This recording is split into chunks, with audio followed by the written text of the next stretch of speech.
live Sunscreen video podcast.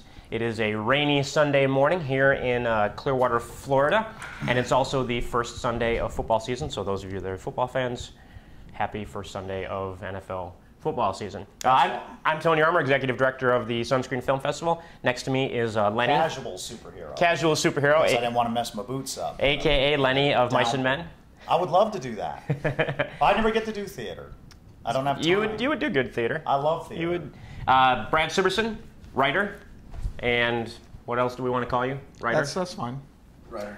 And Tyler Martinovich, Programming Director of the Sunscreen Film Festival, and professor, producer. I keep hiding the label, but they're whatever sponsor. You'd like to they're call them. sponsor, Stella Artois is a sponsor of the Sunscreen Film Festival, so thank you, Stella, for sponsoring us this past year. So we'll do the usual housekeeping to get started. Call for entries for films for the 8th annual festival coming up April 18th to the 21st. Starts like in a couple days here, right? It should start. I got the confirmation from Without a Box on Friday. It is live now. Okay, so it's live now. So you can send your film to the festival now through withoutabox.com. I'll make sure that I send out an email blast on Monday, so everybody is aware of that. And our new website should be up hopefully in another week or so soon. It's taking a little bit of time because we've got a lot of work to do on there, but it's all clicking along and everything is looking good. The Chris Wyatt workshop got moved from the end of this month from September 21st to the 23rd to November 30th to December 2nd because Chris is filming a supernatural western for Lionsgate in Vancouver right now. So congrats to Chris there. And does this have a title yet? Does this have a working title? It does, and I can't remember what it is. Right. But I'll have that. You heard it here first. I'll have that for our next podcast. And when Chris comes in November, we'll have him on the show, and he can talk about the film that he just wrapped up shooting, and that should be fun as well. So, any other kind of housekeeping stuff we need to get out of the way? I think that's about it. So, I guess we can start out this week. What did you have to start with this week? I'm going to talk about Little Johnny Son of a Bitch, my new friend. Little Johnny Son of a Bitch. Little Johnny Son of a Bitch. All right, well. I went to go see the screening of Who's Delson the other night. Which I was supposed to go and just got so busy. You? I'm in grad school now, technically, so I was working on my MFA, which all my friends like to call it that now they say, oh, so now you think you're a motherfucking artist, huh? So that is my new. I'm working on my MFA in motion picture and television. Cool. So I was busy with that because it just started this week. So anyways, Good. I missed it. But go ahead. Delson was better the second time around. You catch even more stuff that you didn't see the first time. Yep. But what I didn't know when we went to this thing, they've shot a pilot. They've shot a pilot for a children's show. 20 minutes, 22 minutes, which is what you want for a children's show. And this aired before the film? Yes. You've got 8 minutes worth of commercials and 30-minute block of programming, so you usually shoot a half-hour pilot as 22 minutes or write 22 pages at a page a minute, yada, yada, yada. So this is one of those, hey, you want to come see our movie, but we're going to force you to watch this. Which was good. It was good, but there were all kinds of kids in there. Oh, in the theater. And little Johnny Son of a Bitch sat behind me.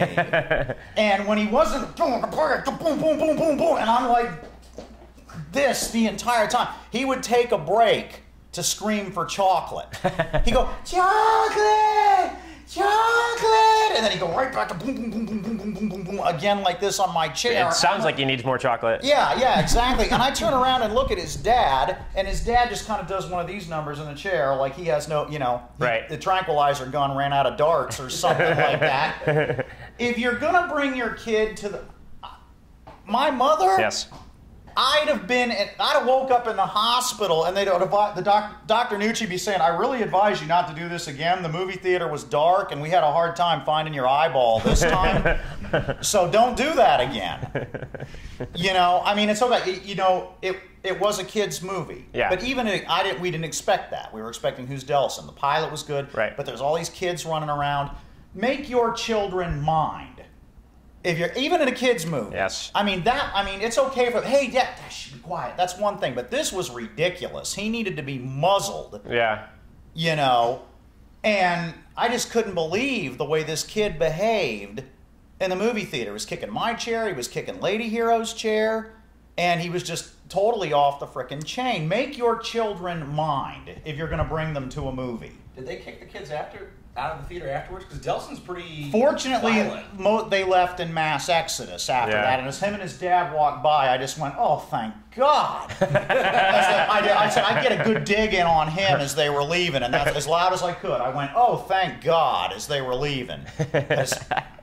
Make your kid like I was listening to 102.5, and this lady calls in. She was at Aurora. 102.5 is a local radio station that's an FM all-talk station now. Yeah, and those she's who at Aurora, and she goes, "Oh, my infant got shot in Aurora. We watching Batman." And of course, it's 102.5, so the host is, and he says, "Really? Why the hell was there a baby in a movie theater at midnight Right.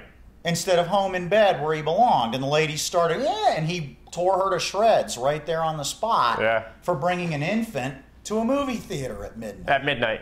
But either, be more responsible or make your kids mind.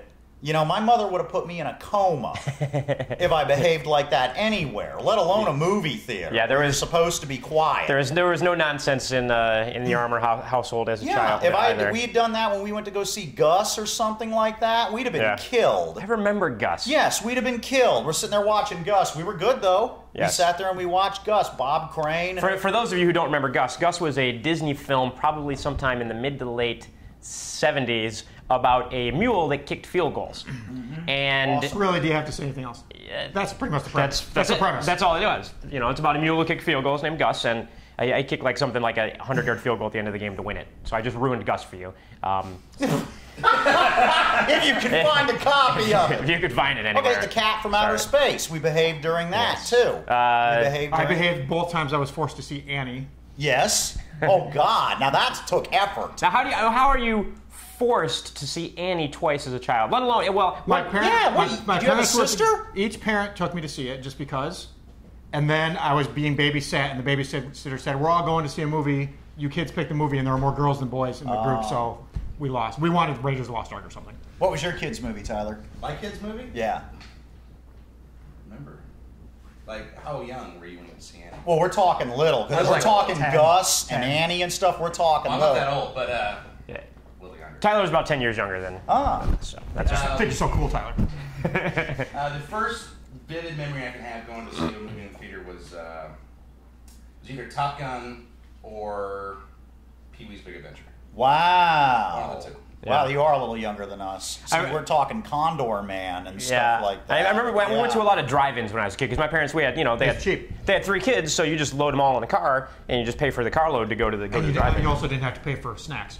Right, you could load up on. We'd be cooking buckets of popcorn before Did we you went to the have theater. that big speaker? That Yeah, looked if like you had could the kill somebody big with, speaker hung there. But then you could also tune your car radio to whatever the fuzzy car station was as well. Yeah, I remember that. So you'd have the car radio blasted up, and I remember at one point we had a big van. My dad worked air conditioning stuff, so we'd always had work stuff. We'd unload it, and my brother and I would lay on top of the van while everybody cranked up all their stuff. So here we are, higher than everybody else, laying on top of the van watching whatever we were seeing at the drive-in at the time. I remember whatever movie we were watching on one screen, because they'd have there's another screen behind you, and you could go to one side and the other side. There was some film with boobs in it behind us, and so There always was. yeah, this was Star Wars, and over here They're running behind the green door. yeah, boob wars behind us. Some And craziness. So Kids are like, as an 8-year-old, you can't help but turn around and watch the boobs instead of. I remember seeing a movie that was a first-run movie in the drive-ins, like Star Wars or something like that, or the reissue of Star Wars. And it was the double feature, and for some reason the double feature, which we ended up leaving halfway through, was Westworld, which was an old movie that was being run on TV at the time. Yeah. It was just an odd Renner, choice. who was in that? Yeah, Will Brenner, Richard Benjamin, James Brolin. It's one of my favorite movies ever. Incredible movie. Yeah, I Westworld. do remember Westworld. Westworld was Do you remember the TV really series? cool. Yes. Ah, nice. I have it on DVD, believe it or not, bootleg. Oh, wow. And there was a sequel called Future World. Yeah. I have that bootlegged too, and there was a porno, believe it or not, called Sex World. that actually has a plot to it, more or less, that parallels the movies. The only thing I ever saw in a drive-thru, believe it or not, was Tango and Cash. My parents didn't like drive-thrus. Or you, apparently, to make you see Tango and Cash. Yeah. I didn't like that movie. It was one of the, I figured it was like one of the last drive-thrus. It was in Pasco, and it was going to close. And I figured, well, if I ever want to see a drive-in movie, I better do it now. Yeah. And that just what happened to be playing at the time was Tango and Cash. There were so many drive-in movies back in the late 70s, early 80s up in Ohio where we grew up. They were, I imagine, other parts of the country there were too. A point of the year where it's hard to. It's only summer season, and then drive-ins just don't work anymore. But I know they have the retro. There's like one. There's one in Hillsborough with Funland. What's that, brother? Excuse me. I was gonna say there's one drive-in left like in this area, and I don't know how popular it is. I haven't been, but it might be fun to go do that at some point. So. Wow. Anyways, drive-in movies. Westworld. I'm curious about Westworld, the Westworld TV series on DVD. How many seasons? Okay, it's not on DVD. It's officially, which is strange. You would think it would be. Found this copy. What were you saying? I'm sorry. What was the question? I was going to say you'd think it would be on DVD because they put everything out. Yeah, right now. All genre shows especially turn up. It's like I think it's only like 6 episodes or 7 episodes. Oh, okay, maybe that's. And they basically to have a plot. The plot is that one of the scientists who works at this thing had stolen 100 of the robots. Right. I don't know how he did, slipped them under his coat. You can't even steal a computer from work. He steals 100 life-size robots. But regardless, he's using them to replace people and try to take over the world. Like he'll replace the prime minister with a robot and blah, blah, blah. Did they still have the hands messed up, or did he perfect the hands? Because remember in the movie, that was how you told them apart. I don't recall, but I do recall Connie Selica was in the first 2 episodes of their first episode. I've worked with her. As the female lead, and she's gorgeous. Yes, she's still gorgeous. She's gorgeous now, and she was, imagine her at 23 or whatever.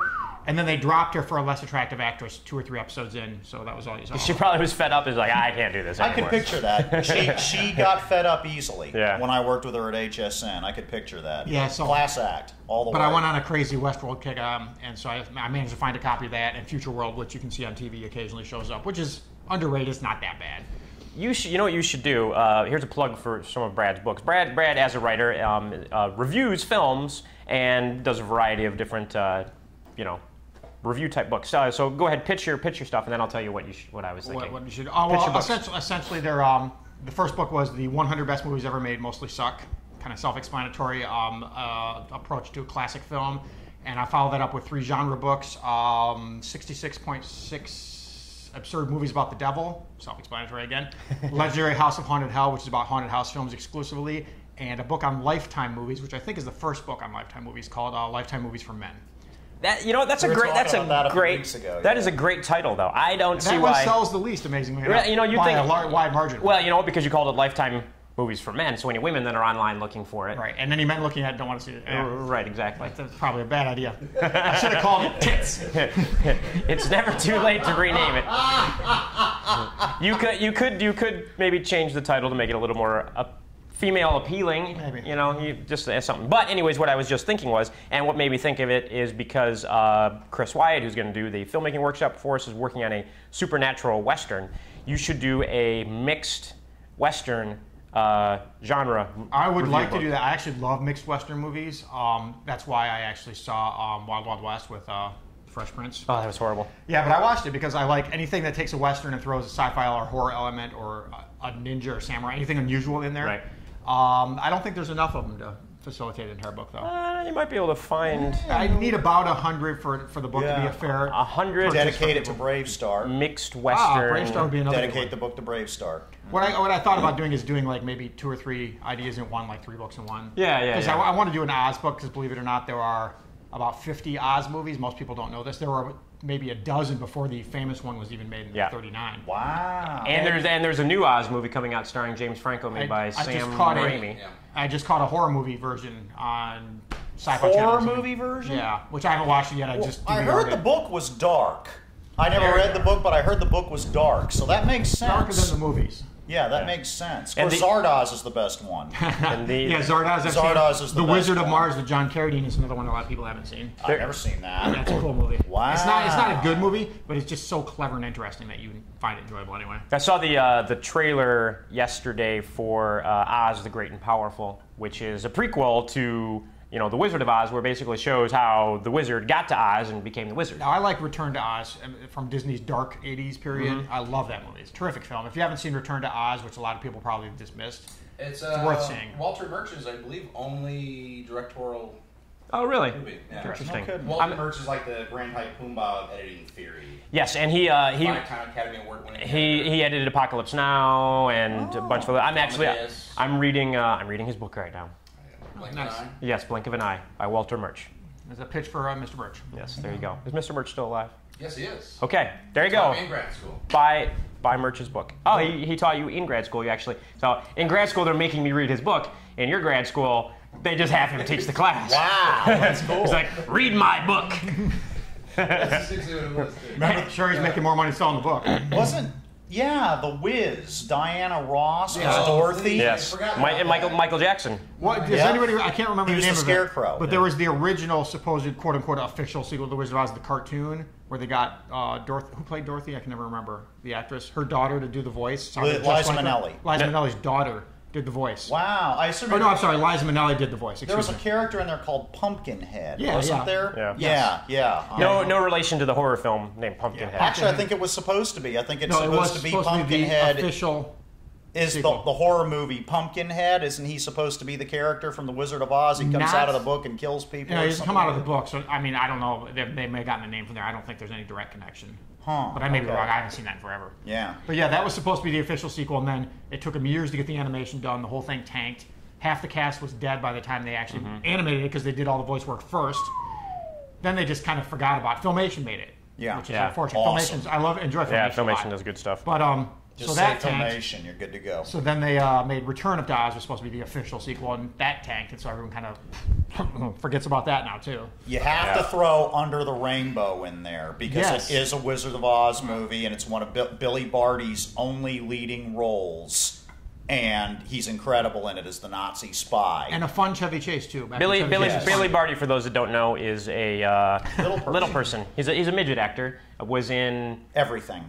Say everything. If you saw a midget in a movie, it was probably Billy Barty. Yeah, or in a TV show, he was Sigmund in Sigmund and the Sea Monsters. Yeah. He was the bee in the Bugaloos. Yeah, he was in Time Bandits. You actually got to see him in Dr. Shrinker. He was Hugo. Hugo! Yeah, that was him running around. And he also owned a furniture company for the vertically challenged. Really? He owned Little People Furniture. And he was just he was in his 90s, I want to say, when he finally passed away. Oh, wow. But he had been like a vaudeville performer. He could do this trick where he would spin around on his head with his arms out to the side and everything like a top. And he was the first breakdancer. Yeah, if you stop and think about it, he was. Yeah, and he was just an incredible guy. He was great to watch. But yeah, throw Under the Rainbow in there. Yeah, it's a travesty of you. Not only have I seen it, but I actually have already written a review for it. That's on my old website. Yeah. If you Brad, also Carrie Fisher, Eder Prime, in her underwear. If you're into that, that's true. She's in this film. Billy's the reason for that. He takes a rapier and he goes. Nice. And if you don't know who Carrie Fisher is, I'm not going to tell you because you're beyond hope if you don't know who Carrie Fisher is. So, but you know what? If you're looking for some more Wizard of Oz films that you haven't seen, Brad, oddly enough, I have the Roku, which is a internet-connected device where there's all kinds of random weird movie channels. And one of the movie channels I was flipping through the other day because I had to find like a silent film to watch for one of my classes. I came across some silent Wizard of Oz films. Wizard of Oz films. I've probably seen them, but I'll check them out. Films. Yeah, from 1924. There's about 6 of them. One of them ends with the Scarecrow falling out of an airplane and dying. It's very strange. They're very. Basically, these people took Wizard of Oz because it was the Star Wars of its day. It was huge. It's just multimedia, expanded universe stuff all over the place for this movie or for the books. And they would just tack the name onto something and then make their own slapsticky movie with Laurel and Hardy that barely has any connection to it whatsoever. Right. Were there royalties and things like that back then involved? And no, there was not. So you could just say, I want to make this and do it? Well, I think they would probably pay but it's somehow for the rights to do it once. The concept is somehow in the public domain, essentially. Well, it is now. Yeah, now. Yeah. I mean, now there's like all kinds of anyone can write an Oz book now as long as they just use the characters in the original 8 novels, or however many. I think it was 8. Right. That he Wow. wrote. So all those characters, TikTok and Scarecrow and Pumpkinhead, are all in. Filmmakers that would like to submit to the Sunscreen Film Festival this year, send us your Wizard of Oz. Oh, you know what? I'd like to see what you can do. Also, What was that Scarecrow movie that got submitted? Do you remember what? Or there was a terrific short film, best short film I've ever seen. Oh yeah, and we.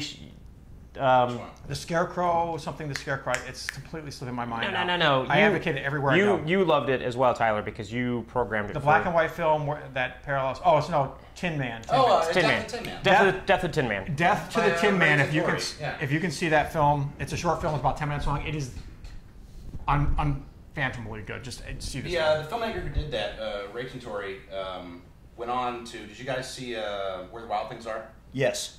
Wasn't a great film, but he actually did the art direction on the film. So all the creatures' costumes. Right. Obviously, it's based on this book, but he was the one that sort of fabricated, designed, and came up with the.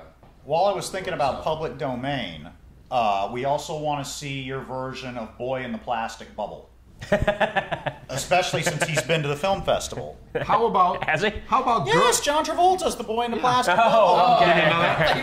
I I was thinking the actual. I was thinking of the He's been actual. there. I can see him. I was like, John Travolta, I would public remember that. domain. That's public domain. So start cranking out your version of Boy in the Plastic May Bubble. I recommend Girl in the Plastic Bubble for the sex appeal? I was going to say I would. Yeah, I he's would remember actually the boy been in to the plastic. festival. Ooh, We've had Boy in the Plastic Bubble Puppy there. in the Plastic Bubble. Ooh. With air holes.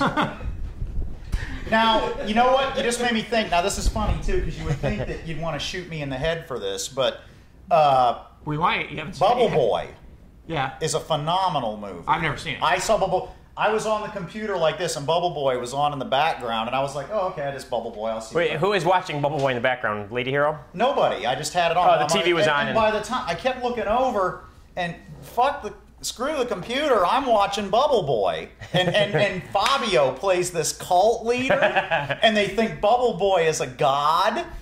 And it's Jake Gyllenhaal, and like one of the first things he's ever done in this cult is following Bubble Boy around because they think he's a god, and he meets this biker and it's hilarious movie. It is really, really Okay. good. So vaguely movies remember. that are supposedly bad. I mean, supposedly that's terrible. Supposedly, it is great. Get Bubble Boy. Watch that. You know how I always pull the old movie out? Yeah. That'll be the one this week. Get your hands on Bubble Boy with Fabio and Jake Gyllenhaal because it is hilarious. And I'm just going to take a stab and say that was supposed to be a remake of Boy in the Plastic Bubble. Right. Or a satire of it or something. Right. A satire of it, yeah, yeah. a spin. And it was hilarious. It was really, really good. Go out and get Boy in the Plastic. That'd be- yeah, the thing Bubble is- Boy. Go out and get Bubble Boy and send If I- us your version of Boy in the Plastic If Bubble. if I put out Bubble Boy on DVD, I would have thrown the Travolta movie on there because it is public domain as a Yes. bonus, just for the hell of it. Yes. That'd be awesome. You know what we should do? We should have our own Sunscreen 48-hour film festival, but give everybody Wizard of Oz themes and make everyone do Wizard of Oz. That would be awesome. That'd be really movies, cool. which would be kind of fun. And again, you can do anything with him you want because public domain. Yeah. Even if Just it's make just sure you use the characters just in Baum's A book. short of him Right. walking around in his red spacesuit or something like that. You know, Boy in the Plastic Bubble. I wanted to go back to midgets for a minute. Cool. Just because midgets and monkeys Don't are we all? always entertaining in film. If you have a movie or a TV That's show what Grandma's Boy was missing. and you throw in a midget or a monkey, it makes it funnier. And if you have a midget and a monkey, then it just exponentially becomes a better film. But I was gonna tell you, if you have not seen it, which you may have not if you don't have HBO, that there is a show on HBO called Life's Too Short, and it focuses on Warwick Davis. Warwick Davis, who, for those that don't know, was an Ewok in Return of the Jedi, But we still respect him because he's a terrific and actor. was also Willow in the film More Willow. importantly, he was Leprechaun Yes. from Leprechaun. Yeah, Space he's- and the previous iteration. He's the modern Billy Barty. Yes. He's done it all. And so the premise of the show. No, wait a minute. I hate it. Was he the one in Time Bandits, or was Barty in Time Bandits? I may be mistaken. 'Cause Barty was Barty was definitely in Time Bandits. Yeah. Anyway, sorry to interrupt. I'm assuming Warwick Davis was. I don't think so. I think But you know what? he It was might be- young, might- 'cause he was literally a teenager. He was like 13 when he did Yeah, Return of the Jedi. While you're on Time Bandits, I always have the bizarre trivia to pull Yeah. out, especially since we're talking about little people. Yes. The giant in that movie, that the ship is a hat and they don't know it, and they're going everywhere, and the ship is a hat. The giant, they picked the shortest possible guy that they could find because he was blocky and stocky and everything. And so when he walks, he's like this, and then they play him back in high speed like a Godzilla character. Right. And that's what made him look like a giant, but he's the world's smallest giant. Wow, They I did not know that. That's cool. picked the smallest guy they possibly could. Remember, they're pulling the planks up and jumping up and down on his head and everything, trying to get him to stop. But he's actually the shortest guy. Well, that would be they actually could find. good trivia would be who's the 8th short person actor in that movie. Because nobody's going to know that. You're right. You're right. I always thought that film had a Scientology tie-in to it, because you notice they called God the Supreme Being. The Supreme Being's after the map. You know, and everything like that. I always Did you thought ever that was notice just kind of a sop to like not have people piss him on. Oh, it's God, it's God. Don't talk about think? God. Yeah, So yeah. we're not saying Jesus. We're not saying Allah. We're not saying whatever. We're saying the Supreme Being. Oh, yeah, that's true. I always assumed it was just kind of a dodge because they didn't want to deal with that nonsense. Yeah, that's probably Did you know more likely. he claims, to this day, he claims that Time Bandits Brazil and Munchausen are series and they're sequels to each other, and there's a theme that if you watch them, you should be able to pick up on. Brazil and Time By Bandits. Time Bandits, Brad means Terry Gilliam. Terry Gilliam, yes. Who made each of those films. Which he claims, his tie-in is claims that Time Bandits is the way you see the world when you're a child, Brazil is the way you see the world when you're an adult, and Munchausen is the way you see the world when you're elderly. Well, Interesting. now you see why he also, he tried to make The Watchmen back in the day, and that failed. was the reason for the fiasco with Fox owns it, but Warner Brothers owns it, give us all the money and everything when they made it was because of Terry Gilliam. And he just made me think, remember in Time Bandits when the Supreme Being's coming after them, he looks like Dr. Manhattan. Really? He does. You just see the head, but he looks just like Dr. Manhattan. That when was he's way coming before after that them. comic was written. No, And recently, he just had a major. He was trying to make Don Quixote, and it was a huge fiasco. Oh yeah, that was a big. that was Johnny 10 years Depp. 10 years ago, but Johnny it was just Depp. enormous fiasco. That was He just got rained out, if I remember correctly. completely fell apart. Didn't the whole thing flood and destroyed all their equipment? So that's Yeah. Lost in La Mancha is the name of the documentary. about that. What Yes, happened? yeah, that's what reminded me of it. That's Don why. Quixote's actually the first mass-produced book after the Bible, believe it or not. That's how old Don Quixote is. No, I've never read Don Quixote. It was originally an indictment of knighthood and chivalry. It's supposed to be because the church was trying to get people away from going out and killing each other and everything like that at that point, and that's what it's The supposed more to be. dead people there are, the less there are to tithe at the end of the Right, day. exactly, was the logic, and that was what it was. It was an indictment of knighthood. Interesting, very interesting. Back to the midgets for a second, so I can finish that train of thought. So Life's Too Short, starring Warwick Davis, that is on HBO. It's actually co-produced with the BBC, so it's shot all in Britain. And Stephen Merchant and Ricky Gervais created the show, and they're basically take part of the show. And the whole premise is that Warwick Davis plays himself, Warwick Davis, but he's basically completely broke. His wife is divorcing him. So Warwick Davis plays like me. His life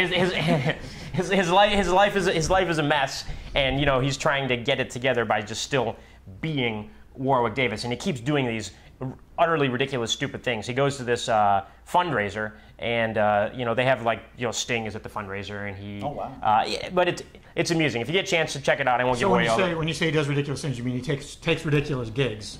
Yeah. Well, not only does he take ridiculous gigs, but they kind of go to the next level. So he gets a job playing a garbage can opposite of. I just blanked on her name. She was in.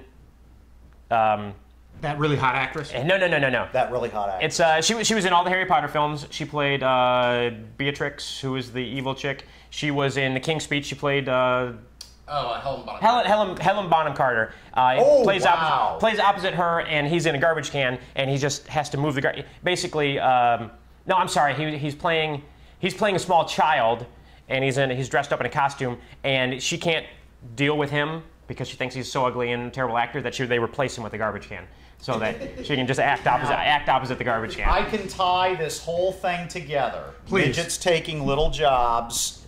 Okay. Wizard of Oz. Years ago, there was dwarf tossing.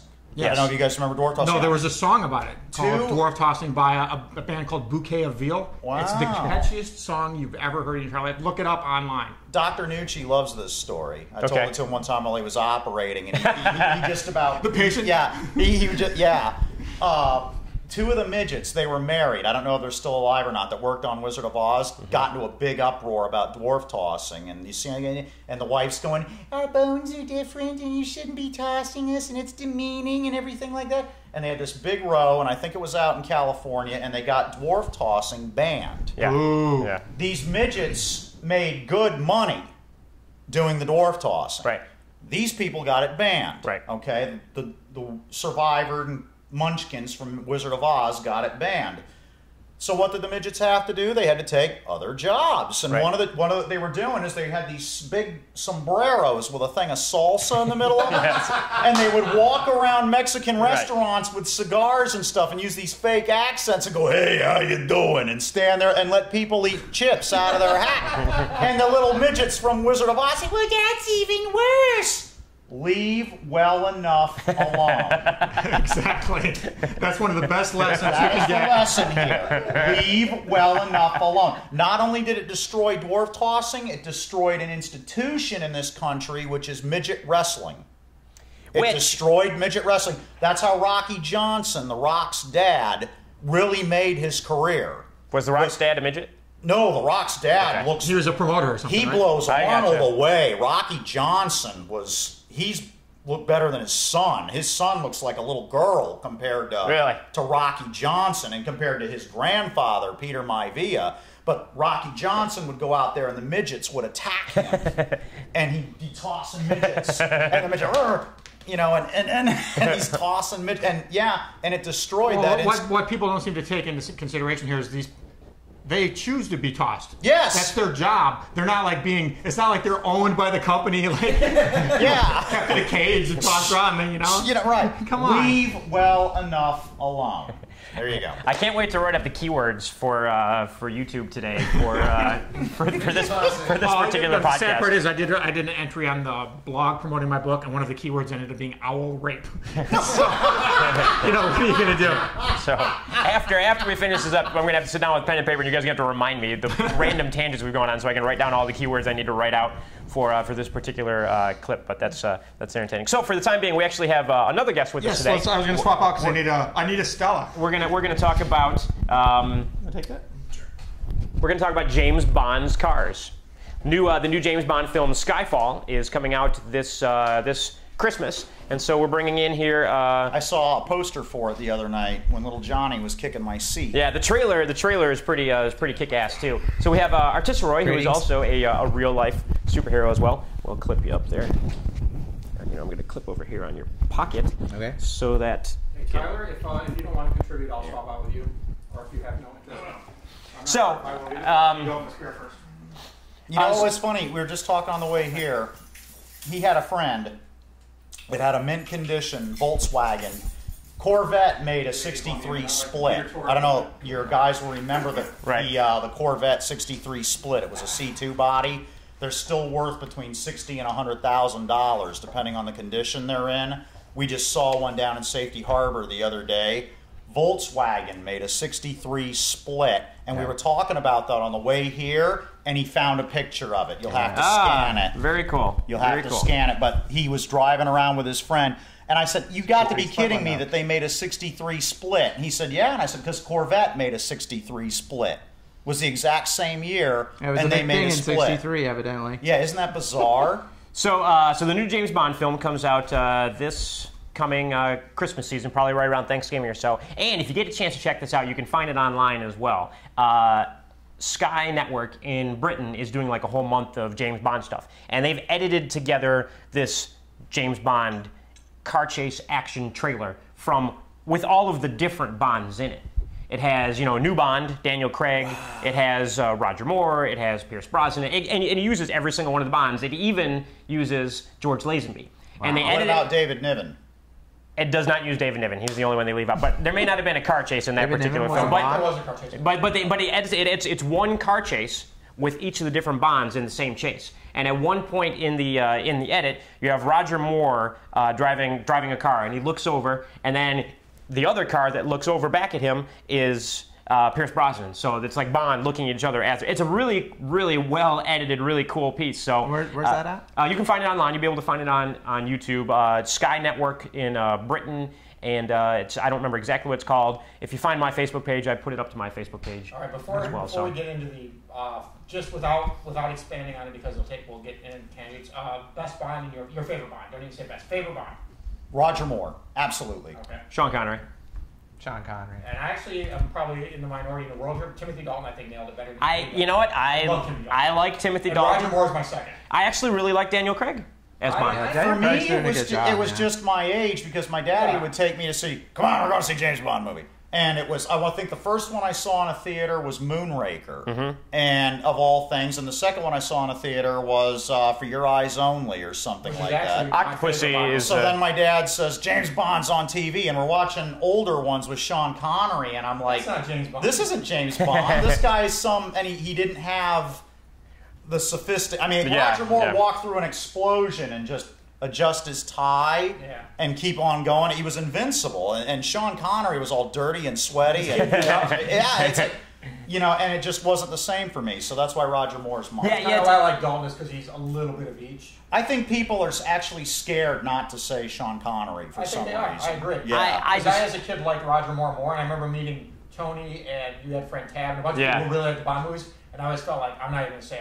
Whenever you say I just keep my mouth shut. But I love Roger Moore. It's like I really like all of the Bonds. My least favorite Bond is probably Pierce Brosnan. I'm not gonna. I hate Pierce. He's not Bond. That's just those are Remington Steele movies, except without the girl. I'm not gonna. I think statistically, people dislike Timothy Dalton or George Lazenby, but that's only because Lazenby only had one film. Remember Lazenby? He only had Lazenby did a great huge job. Guy. He did the whole. He was into it. He had Telly Savalas backing him up. What the heck was wrong with George Lazenby? The real problem with George Lazenby is you got everyone likes Sean Connery, and you got Connery. Then Lazenby replaces him, and people are going to piss him on anyway. Yeah. But then Connery comes back for one, and so all of a sudden he goes from being like, "This is the next Bond," eat it and shut up. Instead, he becomes like a footnote to everybody. You're right. And so it wasn't his fault. I guarantee if he had stayed Bond, if they hadn't done Roger Moore, people would like him. Well, and the thing about Lazenby as well, it was the choice of films that they used for Lazenby. It's probably the one Bond film that is the most un-Bond-like in the fact that James Bond gets married in the film. James Bond doesn't get married. That's not his thing. And then James Bond's wife gets killed in the film. Yes, it's depressing. And Honor Majesty's Secret Service is the name of this particular Bond film from 1969, I believe. So James Bond gets married, then his wife gets killed, then he has to be sad and cry because his wife gets killed, and the audience is watching this film are like, that's not James Bond. They're like, Bond's a pussy. Yeah, and so I think what it is the choice of films for Lazenby was kind of a Telly Savalas as Spectre, though. He's right up there with Donald Pleasance. Oh yeah, he's incredible. And Lazenby is Australian as well, which for some reason I think people are like, you can't have an Australian James Bond. Telly Savalas was all like, so James Bond, he had that smooth voice. Whereas Donald Pleasance was like a ghoul and everything, but Telly Savalas, that's Telly Savalas and everything, though. He just smooth. James Bond, who loves you, baby. Even as a rapist in The Dirty Dozen, he was smooth there. He was smooth. He's literally the smooth rapist in The Dirty Dozen. He was smooth as Pontius Pilate. Yeah. I saw him with Max Sydow. He says, "So Jesus, who loves you, baby," and he's talking to Jesus, and he's got his hands on the armor and everything. Yeah, he's just smooth. So it wasn't Telly Savalas' fault by any stretch. Well, let's see what we got here with the Bond cars. So we're going to discuss the Bond cars. Everybody, of course, knows about the Aston Martin and the gadgets for the Aston Martin. We'll scan these so that we can put them up on screen. I found this nice graphic online. This is someone else's graphic. I did not make this, but it has a nice timeline of all the various different James Bond cars, and believe it or not, James Bond drove an AMC Hornet at one point. He did an unbelievable stunt in that Hornet. Yes, That's probably the best stunt he ever did was in the Hornet. Which film was that from? Live and Let Die. He loops. He loops. That's Man with the Golden Gun. Man with the Golden Gun. Yes. He loops the car. It's an actual stunt that they did. That the stuntman, I believe, through the air broke a ridiculous number of bones. on this particular No stunt. kidding. He spirals it, right? Yeah, he spirals it across the river. Through the so it's air. 53 feet. Through jump, the so. air. Yeah. Now it would be just some guy who smells like Mountain Dew doing it on a computer. I remember Exactly. when I was a kid, I saw a documentary just on that stunt. Yes, yeah. Just on the physics of it, but he did it in an AMC. I want to see the AMC coupe. MythBusters guys do that one. Well, but they actually did the stunt, so there was no I know, but I just want him to get hurt. Right. Yeah, badly. Yeah. It's not the redhead. Yeah, there was a ramp. The premise was, there was a broken down bridge, and there was a ramp that went like this, and it curved. So the car literally had to drive up this ramp and drive up a curved ramp, so the car would break.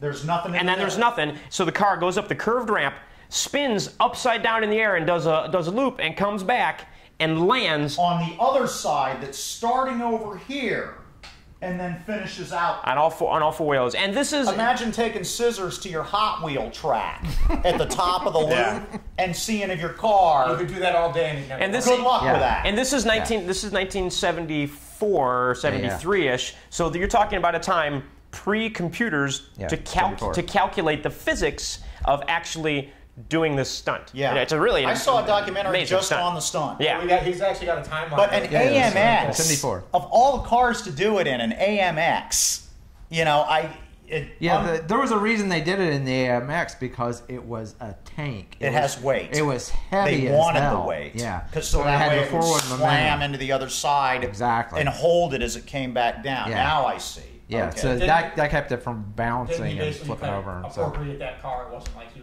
wasn't Yes, driving around. that is in the article he stole I read. it You from have the, bond cars that are issued and bond cars that are borrowed. right. Yeah. One of the best borrowed cars is he had a '71 Mustang Mach 1 Yes. that he think went this one's in screaming there. through Las Vegas with. Yeah. What film was that, Tony? Diamonds Are Forever. Diamonds Are Forever I've with never Joel seen St. Diamonds Are John. Forever. It's a good one. It's not bad. You know what? I like Bond films that don't take place in the U.S. for some reason. Once they get to the U.S., they become less I Bondy. don't have anything in Baja. Years ago, like high school years ago. Yeah. You said that to me once. Yeah. That's a good one. And Adam West always tried to get with Jill St. John, and the studio even set him up on dates with her and stuff, and it never happened. He knew her in Hawaii when he was the host of a show there. I need studios to set me up with women I like. And then when he was Batman, and they set him up with her, he thought, "Oh, now I'm getting Jill St. John." He didn't. That was what always. He talks Poor about Adam that West. in his memoir. On his deathbed. Yeah. Jill St. John. Yeah. Maybe you write like a Sinatra-esque. But Only the Lonely by Adam West. So moving on. So we're going through the different Bond cars. Starting out, what did he start out with in actually the first Bond film in 1962? yes. Dr. No. With the DB5. This is the one that everyone remembers. Yeah, the Aston Martin. This is not the first one, however. The first one was On your second page right there. Yes. Was this little tiny car right here, which is a Sunbeam Alpine. It's a tiny little convertible that he drove in Dr. No. That he was driving through the mountains of Jamaica. Playhouse version of Casino Royale. Does anybody know? I don't know. Do you have that? That's on. I have it on DVD. I'd like to see it. I've never seen it. who had the corgi of the DB5? Not me. I did. Supermobile. It had, you push the button and the blast shield came up in the back, and you push the button and the ejection seat worked. That's and a cool you push toy. The button Yeah. and the rams came out of the front of it. Corgi did that thing, and you had the tire shredders that came out of the side. That's cool. That thing was amazing. That was when they made toys. That was. I see there's a Toyota on the list there. It was doesn't some seem kid very probably put his James, eye out. James Yeah. Bondish. Well, it wasn't James Bond's car. It was his partner's car. So The girl. It was the girl, yeah. And You Only Live Twice from 1967. Yes. So you know all these things. I know the car. You Sorry, know the movie it came from. I'm a So- bit of a Bond fan, you could say. Yes. Now, the Lotus S1, the Lotus Esprit S1, the trivia behind that is that car handles so well. I almost bought one. That was almost what the Supermobile was. That would Lotus be a Esprit cool S1. Super Villains rather than you have the 75 Stingray Corvette, or the James Bond Lotus. Yeah, I almost had a the chopper chase in Spy Who Loved Me. The girls coming after him with the 50 cals on the Jet Ranger, trying to get him and everything. The Lotus held the road so well that they couldn't get it to spin out and let go of the road and do all the crazy tire really? screeching and everything that they wanted. The Lotus was like, nope, I got it. Don't worry about it. And no matter what they did, the Lotus handled it. And they were like, God damn it. And they flew the Lotus test driver from England because he was the only one that could get it to do what they really wanted it to do. The car protected the stuntmen. Right. So it wouldn't let go of the road. It wouldn't do anything. You couldn't get the fishtail. You right, couldn't get it to do anything because it handles so well. They had to bring a professional stunt driver from the company in to do the stunts because he was the only one that could get it to do what they wanted it to do. Why don't you tell us a little bit about the Lotus? The Lotus had some interesting, obviously the Aston Martin, the original Aston Martin had the smoke and the oil and the ejector seat. What did the Lotus from The Spy Who Loved Me have? It had a submarine mode, so it could literally drive off it. I think he drove off of Peter with it. Mm-hmm. And straight into the water. And then the girl in the seat's like, oh my God, and he just flips the switch and the car fins comes out, it's got a propeller on the back of it. And it's actually the first Transformer, if you think about it. Yep. Yeah. Bunch of propellers on it. It dropped mines. Yep. I remember this too, and the guy that wrote the article that I read on the Lotus said the same thing. Did you guys remember when all of a sudden he throws the switch and he's got the Polaris missiles in there? Yes. And he takes out the chopper. Everyone was like, wow, James Bond just off the chick. Did you think that? I mean, he blew her out of the sky without and everyone was, because I was a little kid too, and I was like, wow, he just off the girl. She was a bad guy. She was trying to kill him. But did that register with you when you were a kid? Over the course of the movie, sees off, women, handicapped people, midgets. He didn't off the midget, actually. He just tied him. He did You're right. tie him to the mast. He took the Jet Ranger and he dumped Spectre down the smokestack. Right. You're right. You're right. When he was in a wheelchair. Yes. You're right. He has killed handicapped people. Killed the crippled. he has a license. So moving on to the next Bond vehicle, what else do we have? Well, the Lotus was very popular, so the next film actually had another Lotus because the white one got destroyed. And he got a copper one after that, and it didn't have any gadgets. For Your Eyes Only That's Lotus. right. Yeah. That's always been criticized as the least gadget-heavy Bond film, if I remember correctly. I like it a lot. For Your Eyes Only he is great. has nothing in there. He doesn't have a watch with a saw blade in it or anything. He had a ski rack on top of his car. Yeah, It was about that was his gadget. It was Bond on vacation, is what it was. Yes. Yeah. Hanging out in the Alps. He even turned down a girl just because she was underage. I mean, really? He had no gadgets. He sort of winked at the camera on that one, Yeah. No, I can't have sex with you because you're the underage of 18. Wink. And then they wipe to another scene. Actually, if I remember correctly, Roger Moore's wife used to hang out on the set because she was insanely jealous. Oh, really? And wanted to make sure that she wasn't worried about him.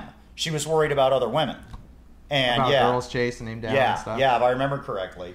Well, and moving on, vehicle-wise for Bond, what else do we got here? Well, there's a little Citroen, and if anybody knows anything about these cars, they're crap. Really? And I don't know why this one's in here, to tell you the truth. I don't recall this movie, actually. It says For Your Eyes Only. Yeah, on I remember. This. He had the little yellow. As a matter, I even remember the scene. They were racing to find a car because something happened to that one. And the music even goes dur, dur, dur, dur, as they find that car. Yes, actually, I remember what happened. What happens is that James Bond is scouting. He's spying on this guy that he has to get some information from. And the main female in the film uses a crossbow and kills him in mid-dive as he's diving into a pool. There are all these women around the pool. He dives. Arrow right through him. He goes into the water and just kind of floats. And people are waiting and waiting and waiting. And then all of a sudden his body kind of pops up to the top. And all the henchmen are like, holy shit, somebody just killed the boss. So they go chasing off and, kind of run into Bond. They think at that point, he'd just be like, I guess I quit. Yeah, they wonder about that. They checking even clear. I don't care. They think it's Bond, and Bond, knows it was somebody else, and he chases down the person it was, and it's a chick with the crossbow, and he's trying to get away with her now, and this is her car. He hops into her car, and it's this little yellow Citroen, and he's like, really? And he's doing all these stunts with it, and he's driving it down the side of a mountain, and stairs, and he's rolling it through, vineyards and all kinds of stuff. It's actually cool. I think they actually did roll down the side of a mountain. Yes, land it on rolls the down, and then it rolls, going. and he just keeps So going. that's one that he appropriated then. Yes, it's an appropriated Bond car. Yeah. Yeah. I don't know if he has a license to steal too, does he? Well, he was given permission because the person he was with, it was her car. Everything below kill is implied in that license. I think so. What else do we have here? We have took that one off of a ski jump, if I remember correctly. Yeah, the Aston Martin from the Living Daylights. Living Daylights was a Pierce Brosnan movie, wasn't it? Timothy Dalton. Oh, it was Timothy Dalton. Living Daylights was a Timothy Dalton film. Living Daylights is a terrific film. Okay, I don't think I've seen Timothy Dalton's film. Well, you should. Both of them are worth seeing, definitely. Especially the first. The second one's a little different in tone than most Bond movies, but the first one is probably one of the 3 best Bond films. Was that the one that Tanya Roberts was in? Living Daylights. It was a blonde with bob hair. I'm thinking. No, Tanya Roberts wasn't she in the A View to a Kill? That's probably it. The last Roger Moore one. Like. Yeah, no, that wasn't very good. And then Bond moves on once he gets into the 90s to BMWs. Really, Jimmy? Yeah, BMWs, and They're not even British. No, they're German, but whatever. But I hate to say it too. In this the Lotus isn't a British car either, but it isn't. I was thought no, I Lotus don't was a think British so. car. It's Italian. Oh. So James Bond goes through his, we have to sell cars mode is basically what it was, and so they throw him in some BMWs. There's almost nothing worse than the Remington Steele Bond movies with their invisible cars and. He had an invisible car. Yes. See, I haven't seen. He drove around the Justice League. Ice version of the Justice League's. There was an ice. I've blocked most of that film from my memory. They squandered. I can't remember her name, but the woman from Lois and Clark who played Lois. Yeah. Terry Hatcher. That was right about when she was still looking gorgeous, but before she crashed and burned, apparently, or whatever happened. I think I might have fell asleep during this Bond movie as well. She was totally squandered in that. She was the love interest. Now, this has always been the thing. People don't blame Pierce Brosnan; they blame the movies. They said it wasn't Brosnan. So, because for years he couldn't be Bond. That's why you had Timothy Dalton was because Remington Steele kept him from becoming Bond, and everyone clamored for years to have him as Bond. And then the movies that he was in were just. It's like Godzilla versus Megalon meets James Bond or something, something like that, and that's so they don't blame him. It's definitely the scripts, but he's the face of it, so I'm just going to blame him. Yeah. How much time do we have, Tyler, still going on the podcast here? You're at 51 minutes. Okay, so we have a few minutes left. We have 5 minutes left, so we're going to wrap this up, and we're going to get Tyler in for his Lawless review, his new movie review of the week. All right. Anyhow. Probably won't. Oh, yeah, cars. This is the Supermobile Transformer that I made for. I didn't get a close up. Yeah, can we get it, Tyler? You want to show a close up of this one, or just take it up there? You can see it. That is a close up of a Transformer turned into. Show the top. There you go. An 81. Oh no! Now you're done. It just lost the engine. Oh, those are supposed to come out. All right. So anyhow, this is a G1 Transformer for all of us Transformer nerds out there. Knows what a G1 is.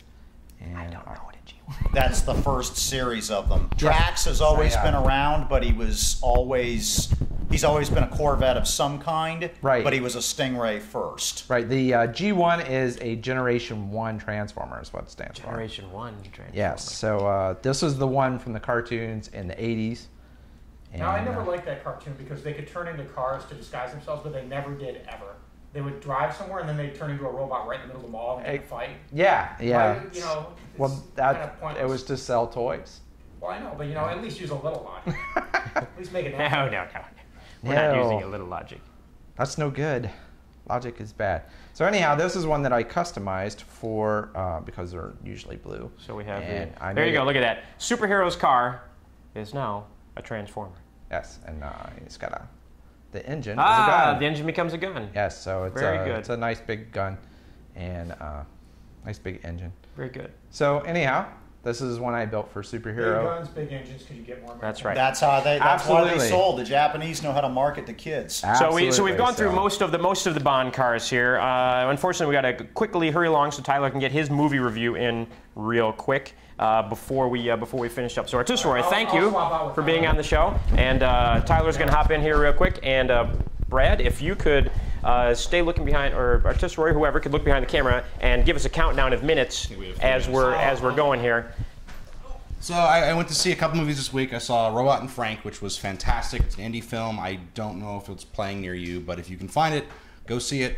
I finally saw Batman, which is... Oh, you hadn't seen Batman No, yet? I just totally not repulsed by the idea of it. So I went to see it, and I was like, Yeah, it was. It was something. It was Batman. But what I did go see, I liked a lot, was Lawless. Heard great things about that. It was fantastic. It's got Shia LaBeouf. Yes. Did I say his last name right? Yeah. And actually, related to Batman, the guy who plays Bane, which is Tom Hardy. Tom Hardy, is also the older brother in this movie. It's Yeah. about the Bondurant brothers, true story taking place in West Virginia in the early 30s, late 20s. They're bootleggers. And it's a true Bootleggers are always story fun. where the government has come in and they're trying to monopolize on the whole bootlegging thing. It's like, we're going to do a little wink and a nod, but you got to pay us under the table. Right. And these are like the 3 last holdouts. But it was actually written by Nick Cave, who, if you guys know who Nick Cave is, Nick Cave in The Bad Seeds. His creative partner is Warren Ellis. Really strange, creative guys. Yeah. Warren Ellis is a comic book writer as well, isn't he? Yes. Yeah. Fantastic film, though. I totally recommend it if you guys get a chance to see it. I've only got a minute left, so I'll cut it right there. Submissions are open right now, so if you can log on. Send us your movie. Boy in the Plastic Bubble.